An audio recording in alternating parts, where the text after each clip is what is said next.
யாருக்கு அதிர்ச்சி யாருக்கு ஆச்சரியம் நினைக்கிறீங்க? நான் ஹரியானா ஒரு அன்எக்ஸ்பெக்டட் ரிசல்ட், காஷ்மீர் ஒரு எக்ஸ்பெக்டட் ரிசல்ட்னாலும் கூட பிஜேபியோட பெர்ஃபார்மன்ஸ் ஜம்முவில் அவங்களோட ஓட் பர்சன்டேஜ் அப்படிங்கிறதெல்லாம் டீசெண்டாகவே இருந்திருக்கு.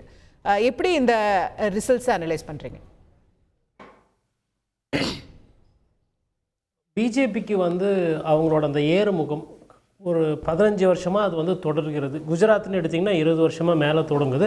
அதனுடைய தொடர்ச்சியாக இன்றைக்கி ஹரியானாலும் தொடங்குது. ஹரியானாவில் இந்த ஒரு ரிசல்ட்டை எந்த ஒரு போல் பண்ணிட்டோ களத்துக்கு போன பத்திரிகையாளர்களோ இல்லை கட்சிக்காரர்கள் பாஜகவினரே காலையில் 9 மணி 9:30 மணிக்கெலாம் பேசும்போது இந்த ஒரு உற்சாகம் வட இந்திய ஊடகத்தில் அவங்க பேசலை. பட் நேரம் செல்ல செல்ல ஒரு புது உற்சாகம் வந்திருக்கு. ஆமாம், காங்கிரஸில் வாங்கி வச்ச ஸ்வீட்டெல்லாம் கொடுத்தாங்க, பட்டாசு பாதி வெடித்தாங்க, அதுக்கப்புறம் வெடிக்க முடியாமல் போச்சு. இது காங்கிரஸ்க்கு தோக்குறது அப்படின்றதே ஒரு பழக்கமாக கொண்டு வந்துட்டு இருக்காங்க. அது காங்கிரஸ் பிரச்சனைன்னு பார்த்தீங்கன்னா காங்கிரஸை விட கருத்து கணிப்பு எடுத்தவங்களுக்கு தான் பெரிய அதிர்ச்சி போலன்னு. ஆமாம், கண்டிப்பாக ஒரு மூத்த பத்திரிகையாளர்லாம் நீங்கள் ஹம்பிளாக ஒத்துக்கிறீங்களா, நீங்கள் தவறாக வேலை செஞ்சிட்டீங்க, நீங்கள் செஞ்ச வேலை கரெக்ட் இல்லையா அப்படின்ற மாதிரிலாம் கேட்டேன். நம்ம பாராளுமன்ற தேர்தலில் கூட பார்த்தோம். பாரதிய ஜனதாவுக்கு 400, 420, 480 சொன்னாங்க, அந்த நம்பர் வரல. அதே மாதிரி இந்த தேர்தலில் கூட நம்ம பார்த்தோம். ஹரியானா தேர்தலில் காங்கிரஸ் கண்டிப்பாக ஸ்வீப் பண்ணும், காங்கிரஸுக்கு எவ்வளோ நம்பருன்றது தான் டவுட்டு, மற்றபடி வெற்றி வாய்ப்புன்றது உறுதி செய்யப்பட்டது ஒன்று அப்படின்ற மாதிரிலாம் கருத்து கணிப்பு வெளியிட்டாங்க. அப்போ இந்த கருத்து கணிப்பு எடுக்கிறவங்களுக்கு முதல்ல ஒரு ஹார்ட் அட்டாக் இன்னைக்கு காலையிலேருந்து. ரெண்டாவது, பத்திரிகையாளர்களுக்குமே இந்த மைக்ரோ லெவல் ஆஃப் பாலிடிக்ஸை அந்தளவுக்கு புரிஞ்சிக்கலையா, களத்தில் அந்தளவுக்கு போலையா, உட்கட்சி பிரச்சனை எந்த அளவுக்கு பூதாகரமாக அதிகமாக இருந்திருக்கு காங்கிரஸை, இதை காங்கிரஸ் மேலிடமும் கட்சிக்காரங்களும் கவனிக்க தவறிட்டாங்களா, இந்த மாதிரி கேள்வி இருக்குது. இதை சுருக்கமாக ஆங்கிலத்தில் ஒரு வாரத்தில் சொல்லணும்னா காம்ப்ளசன்சி என்று சொல்லுவாங்க. பார்த்துக்கலாம், நம்ம தானே ஜெயிச்சிருக்கோம், பெரிய கட்சி, நம்ம நினச்சா சிஎம்ஐ மாற்றலாம். ஆமாம், காங்கிரஸ்க்கு முக்கியமாக காம்ப்ளசன்சி காரணத்தினால தான் காங்கிரஸ் தொடர்ந்து தோக்குறாங்க. நீங்கள் யோசிச்சு பாருங்கள், டிமானிட்டைசேஷன், ஜிஎஸ்டி, வேலைவாய்ப்பு இல்லா திண்டாட்டம், டிராக்டர்களால் விவசாயிகள் போராட்டம், அக்னிவீர் போராட்டம், அதுக்கப்புறமா உங்களுக்கு விலைவாசி பிரச்சனைகள், அதுக்கப்புறமா ஜிஎஸ்டி வரி திருப்பி ஏற்றுனதுனால ஒரு சில பிரச்சனைகள், இது மாதிரி தொடர்ந்து மக்களுக்கு பாதிப்புன்ற விஷயம் அதிகமாக இருக்குது.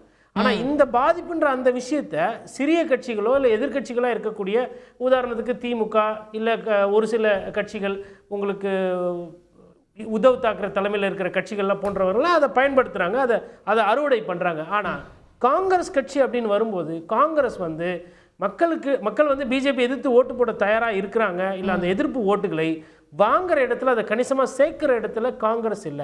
அங்க அவங்க நீங்க காம்ப்ளசன்சின்னு சொல்றது எனக்கு ரொம்ப ஆச்சரியமா இருக்கு. காம்ப்ளசன்சினா ஒரு வித மெத்தன போக்குன்ற மாதிரி சொல்றீங்க. ஒரு ஆகட்டும் பாத்துக்கலாம்னு ஒரு ஓவர் கான்ஃபிடன்ஸ்னு. இப்போ பிஜேபி 3 டர்மா ஜெயிச்சிருக்காங்க, ஹரியானால 2 முறையா ஆட்சியில இருந்திருக்காங்க, அவங்க பல மாநிலங்கள்ல ஜெயிச்சிருக்காங்க. அவங்க ஏதோ அவங்களுக்கு ஒரு காம்ப்ளசன்சி வருது, டெவலப் ஆகுதுன்னா புரிஞ்சுக்க முடியுது. காங்கிரஸ்க்கு எப்படி காம்ப்ளசன்சி டெவலப் ஆகும்? அது எனக்கு ஆச்சரியமா இருக்கு நீங்க சொல்றது.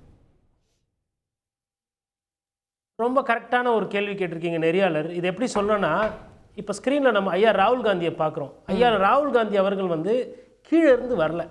ராகுல் காந்தி அவர்களுக்கு மக்களோட வலி வேதனை புரியும். ஆனால் இன்னைக்கு இருக்கக்கூடிய அந்த அதிகாரம் என்பது, காங்கிரஸ் கட்சியினுடைய முக்கிய தலைவர் என்ற அந்த அந்தஸ்து என்பது அவருக்கு மடியின் மீது வந்த காரணத்தினால் அவருக்கு இன்னும் வேகமாக மக்களாக சென்று அந்த பிரச்சாரத்தை பெற்று அவரோட நம்பிக்கை, அதாவது வாங்கிறதுக்கு உண்டான அந்த யுக்திகள் தவிருது.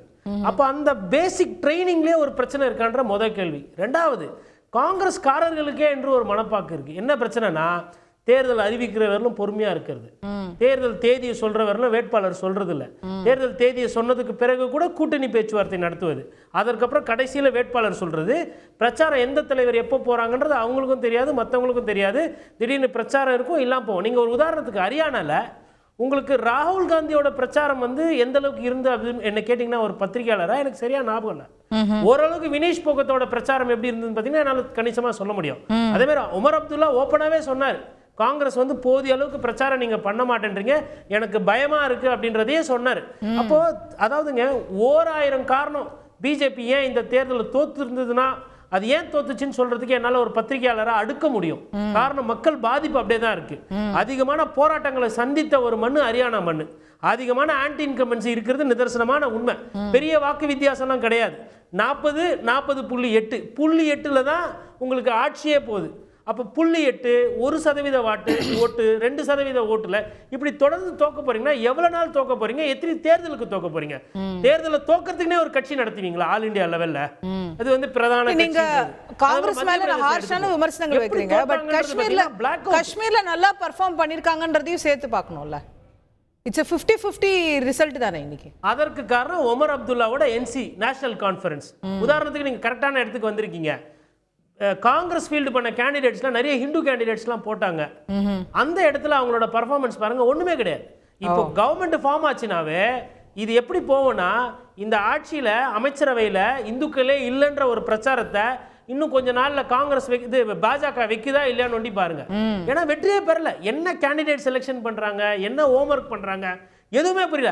ஆம் ஆத்மி கட்சி அங்க வளர்ந்ததா இல்லையானு தெரியாது. இங்க இருந்து ஒருத்தர் அங்க போய் ஆம் ஆத்மி கட்சியில ஒருத்தர் ஜெயிக்கிறார். அப்ப அவர் லோக்கல் செல்வாக்கு இருக்கிறவங்க ஐடென்டிஃபை பண்ணிருக்காங்க. இன்னும் 2 முக்கியமான விஷயம் இதுல என்னன்னு பாத்தீங்கன்னா, சிறிய கட்சிகள் சுயேட்சை வேட்பாளர்களால அதிக பாதிப்பு காங்கிரஸ் பெற்றிருக்கு. 2 மாநிலத்திலும் சரி. நீங்க ஹரியானா எடுத்தாலும் சரி, இல்ல நீங்க வந்து ஜம்மு காஷ்மீர் எடுத்தாலும் சரி. அப்ப இந்த சிறிய கட்சிகள் வந்து நம்மளோட வாக்கு சதவீதத்தை நம்மளுக்கு வர வேண்டிய வெற்றியை எடுக்கிறாங்க அப்படின்றத வந்து கவனிக்க தவறுறாங்க. உங்களோட தொழில் என்பது அரசியல் என்பது ஆகிவிட்டது. முழு நேர வேலை, அதை பார்ட் டைமா பண்ணா இந்த மாதிரி தான் ரிசல்ட் வரும். இந்த சைடு பாருங்க, பிஜேபி பொறுத்தவரையிலும் முதலமைச்சரை மாத்துறாங்க, அவர் அமைச்சர் அந்த பதவியில் இருக்கிறவர் தூக்கி பார்லிமெண்ட் எலெக்ஷனை நிக்க வைக்கிறாங்க. அதுக்கப்புறம் அவரை மினிஸ்டர் ஆக்குறாங்க. அப்புறம் மினிஸ்டர்ல இருந்தவரை மாத்துறாங்க. எம்பி சீட்டு போன வாட்டி கொடுத்தவங்களுக்கு இந்த வாட்டி சீட்டு இல்லைன்றாங்க. இந்த ரொட்டேஷன் இருக்கு. காங்கிரஸ் கட்சியில எங்க அந்த ரொட்டேஷன்? உங்களோட இப்போ நயீப் அவர்களே எத்தனை பேருக்கு தெரியும்? அங்க இருக்கவங்களுக்கு தெரியும், வெளியில இருக்க தெரியாது.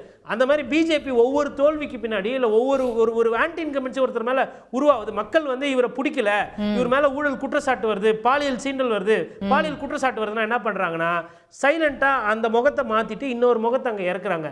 காங்கிரஸ் கட்சி அந்த மாதிரி கோர்ஸ் கரெக்ஷன்ஸ் பண்றதே கிடையாது.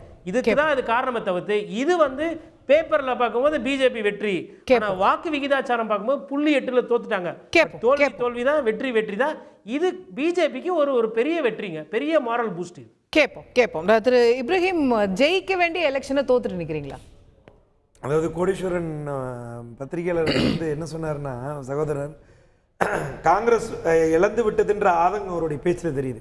காங்கிரஸ் எங்கெல்லாம் ஸ்கோர் பண்ணுமோ அவருக்கு இருக்கட்டும், உங்களுக்கு இருக்கு. இல்ல அதான் இப்ப நீங்க என்ன பண்றீங்க, ஒரு தொகுப்பாளரா நீங்க வந்து ஒரு இடத்துல ஒரு கேள்வி கேட்கும்போது அதோட ஆதங்கத்தை வெளிப்பட்டுச்சுன்னா அது சந்தோஷமா காங்கிரஸ் கட்சிக்காரனா நான் உள்வாங்குறேன். என்ன பிரயோஜனம்? தோத்துட்டீங்களேன்றாரு. அது இந்த ஒரு தடவை தானே. நீங்க தொடர்ந்து இந்த குற்றச்சாட்டு திரும்பி நீங்க ஜெயிச்ச தேர்தல் ஒரு நாள் இல்ல. நீங்க இப்ப ஹிமாச்சல்ல நாங்க ஜெயிச்சிருக்கோம், மகாராஷ்டிரா இது கர்நாடகால நாங்க ஜெயிச்சிருக்கோம், ஜம்மு காஷ்மீர்ல நாங்க ஜெயிச்சிருக்கோம்.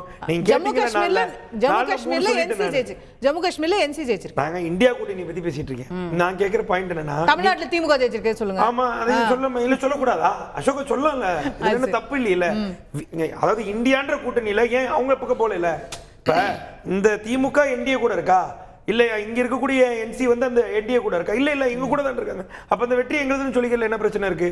அதுல எந்த ஜீவகாரணியும் கிடையாது. இப்ப இதுல இன்னொரு பிரச்சனை என்னன்னா, இந்த முறை ஹரியானாவுடைய வெற்றி என்பது முழுக்க இலவசங்களுக்கு கிடைத்த வெற்றி. இப்படிதான் நம்ம பார்க்கணும், வேற எதுவுமே கிடையாது. இப்ப கர்நாடகால நீங்க வாங்குனது, நான் ஒரே ஒரு நிமிஷம் சொல்லி முடிச்சிடுறேன். நாங்க இக்காரணத்தை கொண்டும் இந்தியா அலையன்ஸ் ஃப்ரீபீஸ் கொடுக்கறத பத்தி எதிர்த்து வழக்கு தொடர்ச்சா இல்ல ஃப்ரீபீஸ் கொடுப்பது என்பது இல்ல கொச்சிப்படுத்தி இப்ப இலவசங்களுக்கு கிடைத்த வெற்றி நீங்க இல்ல அதுதான் சொல்ல வரேன். உங்க கான்செப்ட் அதுதான், அவங்க கான்செப்ட் அதுதான். இல்ல அவங்க கான்செப்ட் அது கிடையாது. அவங்க கான்செப்ட் இந்திய நாட்டு பிரதமர் நேரடியாக சொன்னார், இலவசங்களை வைத்து அடிமையாக்கப்படுகிறார் சொன்னாரு.